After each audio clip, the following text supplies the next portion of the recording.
So once you take and you remove the 8 screws that hold on this backing here, you're going to flip the backing over. Your fuses are right here, these two right here, and these are going to be the ones that you're going to need to change. Now in my case, this one here was the one that was bad and broken. So I went ahead and changed these two out. They are a tight fit in here on both of these. So just be patient, be careful. Then I'm going to go ahead and do what they did, which was wrap electrical tape around these right here.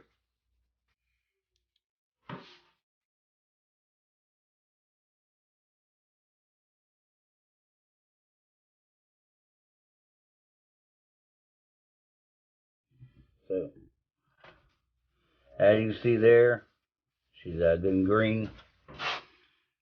And you see the charging point here.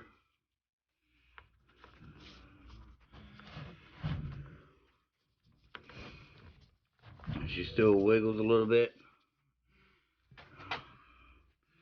But you can definitely see that went red. So we're definitely getting a good charge. So project done. Good deal. Thank you, Ecotric.